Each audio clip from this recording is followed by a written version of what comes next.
खुलुमबाय जेन बड' निउज चेनेलाव नोंथांमोनखौ गासैखौबो बरायबाय। नोंथांमोना भिडिअखौ फारियै जोबजासे नायलांदो। बड' सिनि आर्टिस्ट एस'सिएशना ब्रैथि बर' सावथुन बान्था राननाय फोरबोखौ खुंनो बे समाव आबुङै लाहार फाहार। फैगौ 28 दिसेम्बराव सानसेनि हाबाफारिजों मेहेरगोनाङै खुंफुंगोन 2022 नि ब्रैथि बर' सावथुन बान्था राननाय फोरबोखौ।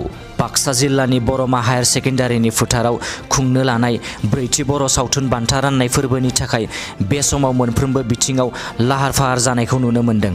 बानजाय आफादा मिथिहोनाय बादिब्ला बान्था राननाय हाबाफारियाव गोबां दैदेनगिरिफोरखौ हांख्रायनाय जादों आरो बे फोरबोआव मिरु एबसुनि आफादगिरि दिपेन बर'आ बाहागो लानानै मोनसे गोनां आयदानि सायाव सावरायनाय हाबाफारिखौ बेखेवनानै होगोन।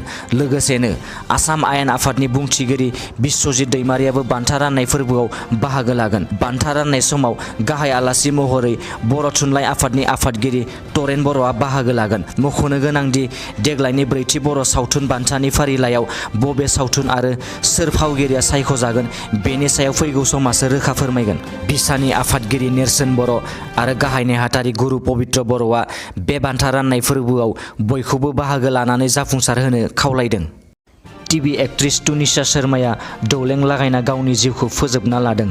फोरमायनाय बादिब्ला टिभि एक्ट्रेस तुनिसा शर्माया थांनाय सनिबारखालि महाराष्ट्रनि पालघर जिल्लायाव थानाय भासायाव जानाय टिभि श'नि सेटआव दौलें लागायना गावनि जिउखौ फोजोबना लादों। बेनि उनाव तुनिसा शर्मानि बिमाया कस्टार श्रीजान मोहाम्मद खाननि हेंथायै मोनसे कमप्लेन फाइल खालामो, जायनि जाहोनाव पुलिसआ श्रीजान मोहाम्मद खानखौ एरेस्ट खालामो।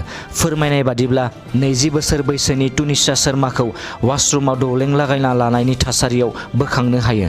तुनिसा शर्माया गोलाव सम वाशरुम सिङाव दरजा फांथेना थानायनि जाहोनाव वाली पुलिसआ दरजाखौ बुखावनो गोनां जायो। शुटिंआव थानाय क्रिउ मेम्बारफोरा तुनिसा शर्माखौ 1:30 रिंगासोआव हस्पिटालाव लांदोंमोन, जेराव बिखौ थैबाय होनना फोसावो।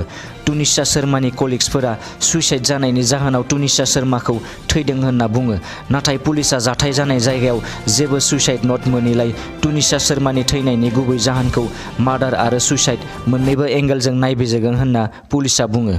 गुवाहाटी पुलिसआ गंजिथा खावजानाय मटरसाइकेलफोरखौ नोगोरनि गुबुन गुबुन जायगानिफ्राय बोखांनो हायो। सिखाव खावनायखौ सांग्रांथि लाखिनो थाखाय आरो दुथांफोरनि हाबा मावनायखौ दबथायनो थाखाय नोगोराव मोनसे स्पेशेल टीम दाफुंदों।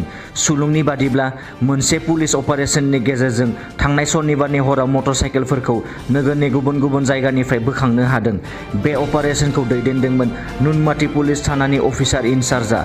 बे जाथायनि सायाव संदाननाया सोलिगासिनो आरो इयुनाव गोबां खावजानाय गारिफोरखौ बोखांनो हागोन होनना खौरांआव फोरमायथिदों। मोनसे गिख्रंथाव लामानि जाब्रबथायाव सासे सुबुङा जायगायावनो जिउ गोमानाङो आरो सानै सुबुङा गोब्राबै जोखोम जायो। बे जाथाया नुजाथिदों खोलाहा कामरुपनिफ्राय तेजपुर फारसे थांनाय माहारियारि राजा लामायाव।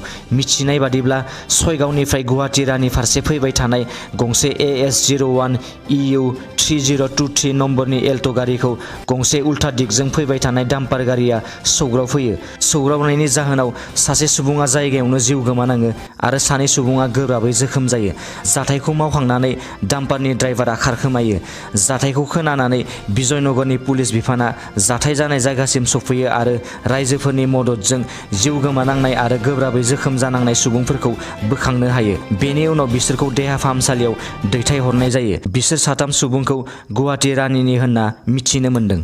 सासे सुबुंखौ मोसाया गाग्लोबदों। गुवाहाटी नोगोर दातालपारानि नालापारायाव मासे मोसाया सासे सुबुंखौ गाग्लोबनायनि जाहोनाव गोब्राबै जोखोम जानाङो। गोब्राबै जोखोम जानांनाय सुबुंखौ अलंजित बसुमतारी होनना मिथिनो मोन्दों। फोरमायनाय बादिब्ला अलंजित बसुमतारीया गावनि न'आव फिसिनाय हांसोखौ नागिरनो थांदोंमोन। बे समावनो मासे मोसाया बिखौ हरखाबै गाग्लोबो।